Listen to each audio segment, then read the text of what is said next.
Tukwaniriza nnyo ku Beg TV tunaatera okumaliriza omwaka. Essaawa wasigadde mbale abatuwagidde omwaka gwa 2024 musinza okubeera ab'ekitale nnyo abatutaddemu ensimbi Stanbic Bank. Mwebale nnyo bannaffe aba Fiego, bannaffe aba Stesites, bannaffe aba Janani Schools, mutufudde ab'enjawulo mwebale nnyo mubalire ddala. Tugenda kutemaatema omwaka mu ddakiika 23. Ndi ne kyeyunenno wasooka obuze ku balabi baffe tugende mu maaso. Abalabi baffe tuddinganye Katonda yeebala atusobozesezza okuyita mu mwaka, tubaagaliza okuyita mu mwaka guno omukadde ate ne tubaagaliza omwaka omupya omulungi. Bingi bibaddewo, Beg Media byetuuse, amawulire gabadde mangi, omwaka gubaddemu ebintu bingi. Ennaku 365 zibeeramu ebintu bingi. Gutemeeteme kifuula nnenge tutandikire gye gutandika. Tetugenda kola nkola eno ya bulijjo mu January mu December bwe twagala tutandika twabadde wa Katikkiro nze bwe ntandikidde mawulire Beg Media omwaka guno ekituufu nga ekimu ku bikoze amawulire ku Beg Media yennyini okola amawulire nkana Katikkiro twasisinkana Katikkiro Charles Peter Mayiga nga kyogezza nnyo abantu obwama twasisinkana Katikkiro Charles Peter Mayiga ne tumweyanjuliranga kampuni ne tusaba tutte omukago n'Obwakabaka bwa Buganda naffe tubeere ekitundu ku bannamikago Emmengo, era okusaba kwaffe kwaddibwamu mu butuufu ensisinkano yali makula.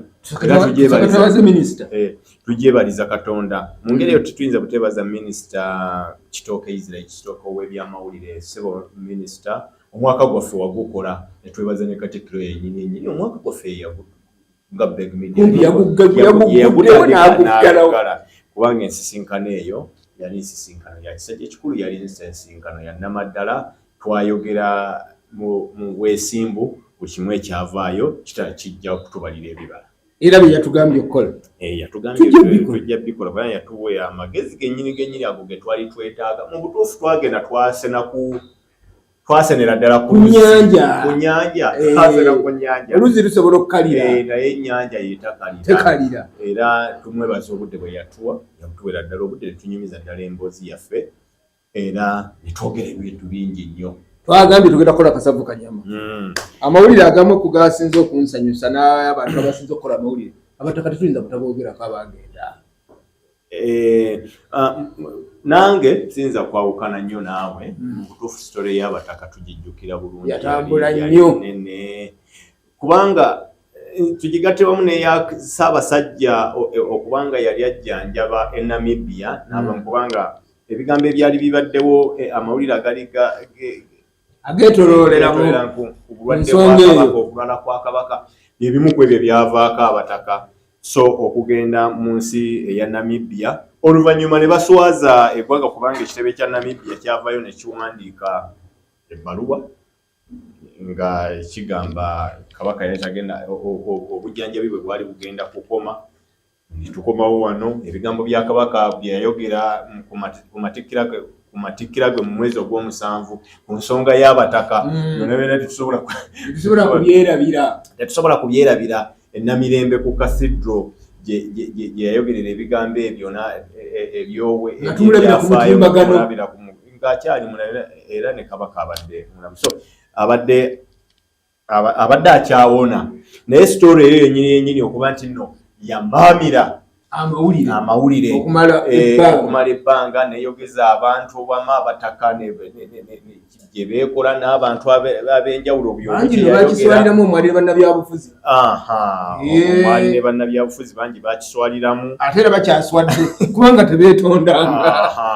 kubanga ebigambo byali biyitidde Kabaka yabasimanya Kabaka tetumanyi gyali batukaloga babuuza gundi mu bo balinza okuba bo balowooza baawangula obaoliawangula kinga ensi ekyabasunga nejibuli ayinza okubanga gwe abasonga nga bala tebabasonga bo kye bali baagala Kabaka kubeera mu nsi ye Buganda ng'ate era yakomawo. Naye nga eyo sitole yali nnene, yali sitole y'emu ku bintu ebyatwala obudde bwa bannayuganda obungi ennyo. Ate nno waliwo kyeweerabidde ekyo kyabutwala n'olwaleero ow'ekitiibwa Mpuuga naye n'agamba nange leero kanjogere. Naye era tujja jjukira nti story ya mu mwaka nga kutandika ebyo byonna bibaddewo naye n'ekintu kya Mwami Mpuuga n'ekibiina kye ekya National Unity Platform nakyo kyamamira nnyo amawulire naddala mu kisaawe ky'ebyobufuzi omwalimu okwongera okumulumiriza obukadde 5 naye yennyini n'avaayo ne kkooti n'esala eggoye ku musango gwe gumu. Ekyo nakyo nekikkakkanyaako ku muliro gwe yali ayitawo kubanga bwe baagamba nti sente teyazifuna mu bukyamu, tewaaliwo buzibu. Judgment nayo nejja nebaako kye yakola. So Mwami Mpuuga naye yeetoolooleddwako nnyo n'okutuusa olwaliro kumpi era yabuwunzise mu byobufuzi kubanga bw'amaliriza ebyo byonna bigenza okunzika nga bakoze omukago gwe bayita Democratic Alliance, omukago ogwo so ekisinde ekyo eky'ebyobufuzi kale gye yatandikira omwaka bwe yagutandika ng'akola amawulire era agumaliriza ate era nakyo era nakijja nekiswaza ate era bannabyabufuzi kubanga lwaki ngamba nti era nakyo kyasoze batugamba ssente ezaali mu mateeka omusajja yabba 5 kooti erulinze era netulabanga yajja n'agamba nti bannange twawubwa anti kakati anti engeri gye biri byabufuzi buli omu oyinza okugamba nti nno kyaswaza naye ng'ate bo bagamba kubanga obasanga bagamba nti omusango tetwategeera bwe gwagendayo ensonga zonna ze bawa naye nga kyekirina nga bwe twogera nti sitole kyezikoza amawulire Mwami Mpuuga akoze amawulire ku ssente z'obukadde ebikadde ezogerwako obukadde 5 okutuukira ddala ku mwaka kumpi social media n'okutuusa olwaleero omwaka agufundikidde era ye ayingidde n'omwaka mu byobufuzi onteekateeka ye ya Democratic Alliance ekisinde ekyo. So ekyo nakyo tukiyinza obutakibuusa maaso sitole eyo ebadde y'amaanyi kubanga buli muntu yayogera si bannaddiini nekoti yevaayo nekoti nevaayo nesala so ebadde nayo story ebadde ensonga nene mu kisaawe tonga munuupu nga tonayogera ku bantu abayimbulwa kituufu myaka gibadde gitambudde era ekimu ku bintu ebyayimbuza bwegyeko Mwami Mpuuga okuba nti no ki naye Mwami Mpuuga ate bwe bamala okumunyeenya nga bwe baanyenya ne wajja ne wayingirawo ensonga ye n'azzamu n'aza okusa ekintu ky'abasibe bannuupu abo nakyo ne kidda ku tebo era ne kitandika okutambulirwako amawulire ali bali mu kibiina naye ng'agamba nti bannange naye era nze ensonga y'abalinaaffe abali mu ensonga y'abasibe abannuupu nayo neddamu n'esituka omwaka nagwo naye n'egumaamira era tugenza okumaliriza nga abasibe bali 17 omuwendo ogwo basuke 15 bonna nga abaali basibiddwa abeevunaanibwa mu court martial bayimbuddwa abakkiriza omuwendo ogukyaliyo naye abo abakkiriza era ebigambo nabyo ne bibeera bingi ng'abamu babasalira omusango kale tujja kutaputa nnyo kyaliwo naye tuli nti tuli mukubuuza sitole kyezakola amawulire amazito eryo nalyo lyali mubufunze bwe ngamba nti ekibiina kya National Unity Platform kyekyasinze okukola amawulire naye nalemu tebadde mu mawulire gakimpowoze kitegeeza ekoze bulungi ate kakati abasajja be bakola mawulire gakubba 5 ngoba gakulya sente yabwe wa musolo abasajja ne bakola mawulire gakwawukana kutondawo bibiina bipya kati kitegeeza NRM kisobola okubongera amaanyi kubanga be basinze okwogerwako omwaka gwonna ne badirirwa abeefugiso entalo zaabwe ziri ayogerwako mu bubi ebyobufuzi ebyo tebikola mu byobufuzi kasitoga ngaoyogerwako kakati oba ogenderedde n'olaba ekibiina ekirala ekikoze amawulire era enkaya nazaabwe nazo okwekubakuba n'okutuuka okukola ekisinde nabo naye omuntu bwakubuuza bw'ogamba nti bebasinze bafunyemu ki bafuna okwawukana ate waliwo watabeera kwawukana NRM laba yayawukanye ayinza obutawukana naye efunyeemu bali abapiero yubaana bali kugira jjajja bazanye tefunyeemu era abasinze okufuna mu mawulire ababadde ba National Unity Platform gagenda Bagasadi gye bafunye gagenda kubatambuza omwaka gwonna bagenda Bagasadi n'ekibiina kanaleetayo omubaka bijja kuleeta bijja kubakolera n'ekibiina kya n'enkayana za FDC nayo okwawukana kwayo najja nankumbi n'esigala yokka Katonga yiyo yokka ebibadde mu bibeerezo bagendako mu kooti ne bakola bye bakoze ne bava mu kooti so nabo badominatinze ekibiina nakyo ne kisansulukuka okutuukira ddala lwe bakoze omukago gwa PFF ne badda so ne FDC nayo okubeera okusansulukuka si kusansuluka kale okusansuluka kutegeeza eweddewo naye okwawukana okwetemamu oluganda olutuufu nakyo kikoze amawulire byonna bibunzise era bakoze omukago nabo omulala okulaba nti no tebakyabeera wamu Dokita Besigye okugenda okukakkana tubigattire ddala wamu struggle yeeyo tugenda okumuzika omwaka nga Christmas n'omwaka Dr. Besigye bimusanze mu kkomera so naye n'enkwata ye ey'okumusanga mu ggwanga lya Kenya ne bamukwata mu ngeri eyo gye bamukwatamu ne bamuleeta mu Uganda ne bamuteekera mu magye bannayuganda bazuuka buzuukusi nti kaakati Besigye bamuleese ali bamugye Kenya bamugamba nti mulimba abamu bagamba waliwo amateeka emitendera gy'ensi yonna egitaagobererwa ebyonna bimaamidde amawulire okatako n'omukyalo ono Kaluwa eyajja okumuwolereza okumumma ebbaluwa emukkiriza okuwolereza mu kooti za wano bizinzezinze ebyobufuzi by'omwaka nga biragira ddala nti omwaka gubadde active gubaddemu ebintu bingi nnyo naddala ku ludda olw'ebyobufuzi so mu kugaba obubonero ndowooza NUP ne FDC be basinze okwepika ku ludda olwammwe olw'abamawulire kubanga balabise nnyo era batuwadde nnyo amawulire mu bulungi ne mu bubi batuwadde nnyo amawulire amasimu tubadde nga tugakubanga buli kimu tukikolera okwo so ku ludda lw'amawulire kyekyo kibadde twagambye bannaffe abalabi baffe nti tujja kuba tubawa akasavu kanyama naye nga tetunagenda wala nnyo katusooka tuwemu bannaffe omukisa abatuwadde ku ssente bannaffe aba Stanbic Bank bannaffe aba Equity bannaffe aba Afiego bannaffe aba Janani Schools ne bannaffe aba Sita Sites bannaye bali wano ewandegeya mujje bannange mugende mugula ettaka osasula akasente katono balinawo enkola ogenda n'otereka ssente zo ne bakuterekera n'ofuna naawe obutuuze lwana ofuna omugabo ku ggwanga ly'e Uganda ng'ogenda mu State Sites bakuwe ki kyosinga okwetaaga va mu bupangisa bayina kampeyini y'omuzigo ntayi teggwangako bayina aka Christmas Happy New Year!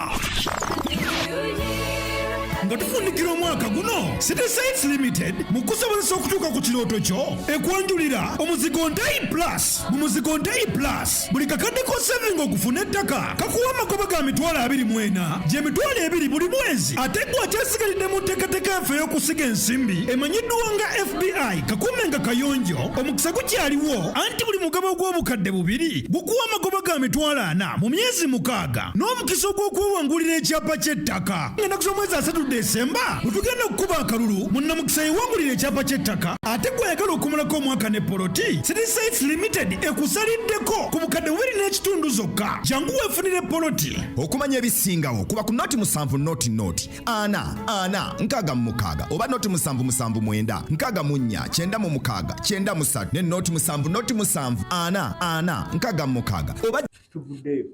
tugenze kasavu kanyama KCCA yakoze amawulire era ffe ku ludda mu kisaawe kyaffe eky'abamawulire ebintu ebimu ku byamamira ennyo amawulire era kasasiro w'ekiteezi eyaviirako abantu abawerera ddala okufaayo okuyimbulukuka kwa kasasiro ye yabikka amaka agawerako abantu bangi nnyo ne bafa 10 yali story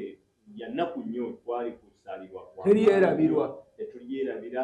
era tugenda okugivaamu gegenze n'abantu abalamu ate yatwala abafu n'abalamu abafu bagenda bangi ate n'abaali bakulira ekitongole ekyo omukyala Dorothy Kisaka n'omwami Mbaazi omumiwe yali omumyuka we n'eyali akulira ebyokuteekerateekera ekibuga abo bo ne bamaliriza nga bavunaaniddwa emisango olw'obulagajja buno bwe byaliwo ebyavirako abantu abo okufa. Kale ebyo nabyo era tugenza okumaliriza kubanga mu kiseera kyekimu amawulire gaatandika n'akasasiro kuyimbulukuka, abakungu ne bagobwa, abantu ne bafa, abakungu ne basibwa. Tugenza okumaliriza abakungu ne bagobwa, abapya ne bajja, abapya ne balonda. Naye nga tetunagenda mu kulonda ekyayongera okunyumisa amawulire mu ssaga eyo bantu abasaba emirimu, bantu abasaba omulimu gw'obwa pulezidenti bwe yalagira abantu basabe mu butongole. So abantu abawulira ddala basabira ddala abamu babyegaana, wadde babyegaana n'ebyali bituufu, basaba emirimu. Twagala okubakakasa nti ebimu byali bituufu.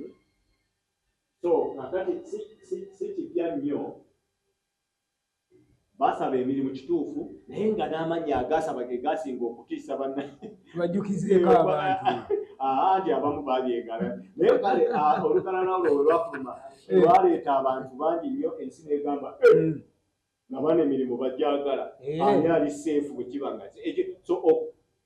amanya agasaba tukozese ekigambo mbu abantu abaali basabye ekyagifula ekyenjawulo kwaliko mbu mukulu Kabushenga yali akulira New Vision, mbu kwaliko mukulu Kimbo ono wa Buganda Land Board yani Kizito Bashir ne yali akulira ne yali imbu ne yali mukamawe owekitiibwa Male Kiwalebe Male mbu byonna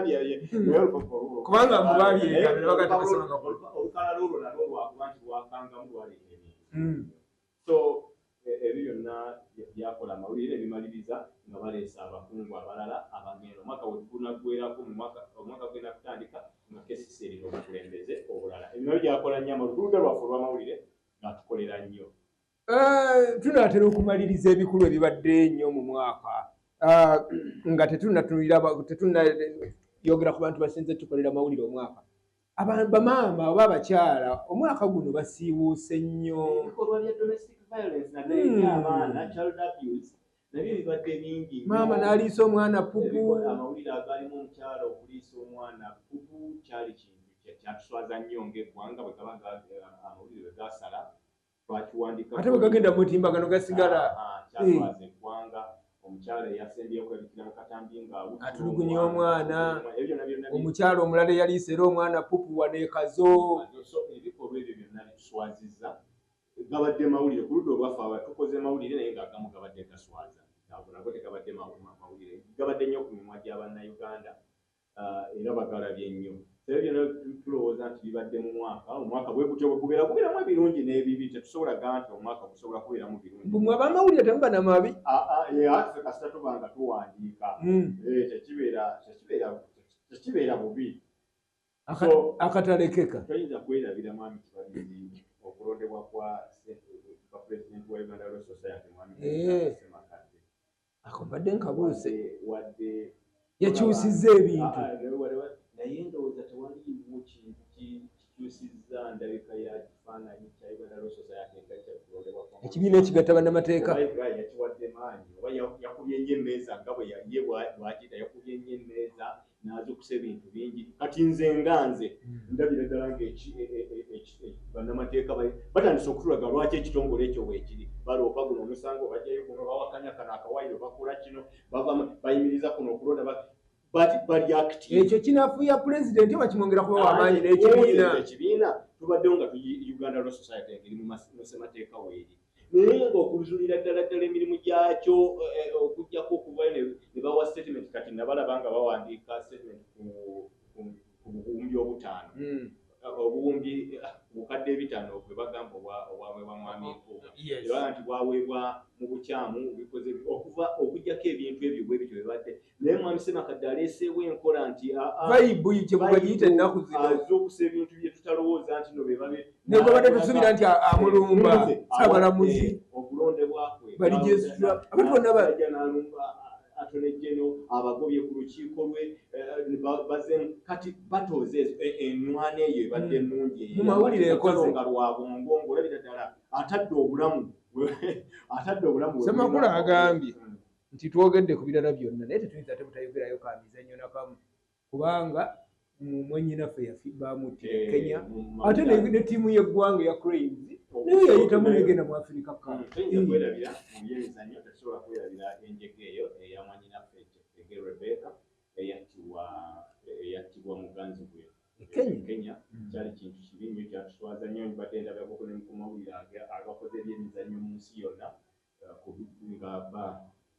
zezimu ku stories omuntu ali ku ddaala ery'ensi yonna.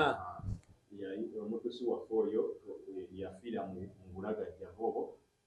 Tuyinza kwerabira emipiira gy'amasaza kabaka kwe yabadda yali aludde naye omupiira gw'amasaza ogwali e Namboole gwali gwajjuza nnyo naye gwasikiriza gwasaka abantu bangi ate ne kabaka Akolo n'amala n'alabikako. Ekyafudde omwaka gw'ebyemizannyo era ogw'enjawulo gubadde mwaka gw'ebyemizannyo ate ne Uganda tiimu ya Uganda Cranes okuqualifyinga ate n'ey'abawala eya netball nayo neekola nayo ebadde ekola bulungi ebbanga lyonna mu kuvuganya kwonna okubaddewo. So mu byemizannyo mu kisaawe ekyo Uganda yakoze bulungi okutwaliza wakubadde twalinamu enjega ey'okufa kw'omukyalo oyo. Mpozi nze kibaliza ekirala kyankolera amawulire kwe kwetonda kwa okufa kwa Tamale Mirundi bino kunna bwe kwaleetamu ebintu ebimu ne bijja oyakalemba amawulire ago ogakomezaawo agagashumba gamalawo nera galwawoko obigase bibiri famire y'amala emirundi okwetonda ne gashumba bigase wamu ebintu ebyetooloola mu kufa kwa Tamale Mirundi n'egye byaggwera ebyali mu famire yaabwe ndowooza nga nabyo byamaamira nnyo amawulire okutuuka lwe baagenda ne famire ne yeetonda n'eryaddirira abaana okweyawulamu byonna byamaamira amawulire. So naye Gashumba okwetondera Katikkiro nze kunze byalinge naye nabyo byalwawo nga mu nsonga z'obulamu obwa bulijjo byali bintu birungi mawulire getulowooza nti nogakoze kale bwe tutayogeddeeko tulowooza nti wakoze mawulire naye naffe tulonzeemu ge tugamba nti nga Beb Media ago gatukwatako nnyo abantu abajja omuliro ekigoogwa nako kwali kufa ekitegeeza no n'okufa kwakoze amawulire mangi omwaka guno ate okubye nnyo abantu abiri abafiirwako abantu baabwe Katonda abawummeze emirembe abo abaaliwo. Tetujja kusukkawo awo twagambye tujja kukola kasavu kanyama tugalewo omwaka mwebale nnyo abatuwagidde olinawo ak'enjawulo siyinza kutwogera ku bantu bange nze abankoledde omwaka nze nga nze gwe ngombe singa mbadde nze nga b'ebikopo mbadde abantu abankoledde omwaka babadde oba abasinze okulwana entalo z'amawulire oba abasitandinze anti ngenda kuwa ensonga zange nina newsmakers babiri benjagala okuwa ekikopo ekyange kuliko Katikkiro Charles Peter Mayiga yasobola okubikka n'okuyimirira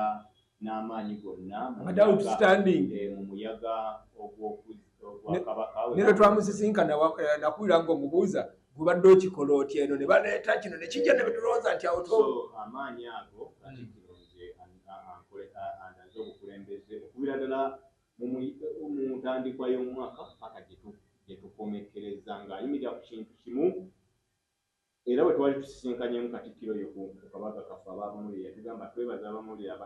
abazze ne balaba nti kikulu abatambuze obubakafu bwe tufulumya okuva Emmengo tuga nti mu butambuze obwo ne batagenda n'abantu balala bonna batagenda na muyaga naye omuyaga gwayiseemu tanuulu eyo gyayiseemu n'aba nga akyayimirira n'asigala ng'ali steadfast. Nze oyo muwa ekirabo era mwebaza olw'ekyo amaanyi ago alaze nti wadde nga wabeewo omuyaga naye bw'obeera ng'oli mugumu otambula. Owokubiri nyinza okugamba era ye Mathias Mpuuga kubanga naye ayise mu muliro naye okulaba nti akyali ku political scene ng'akyasobola okuyimirira n'ayogera n'ajja n'atandika omukago omulala n'ayimirirawo n'atakkiriza kumukuba n'atakkiriza kugwa kutuuka wabula n'agamba nti naye nsobola okuyimirirawo obusobozi obwo amaanyi ago kalakita eyo okwezimba nga ogambye nti nno n'omuntu n'oteekubagiza n'oteesalira musango n'ogamba I must fight back ekyo kimpadda oyo naye muwa credit ye olw'okulwanira mu muyaga n'asigala ng'ayimirira. Tolinayo mukyala n'ogamba nti lwaki basajja bokka? Abakyala bayinza okubaayo, abakyala bo tetuyinza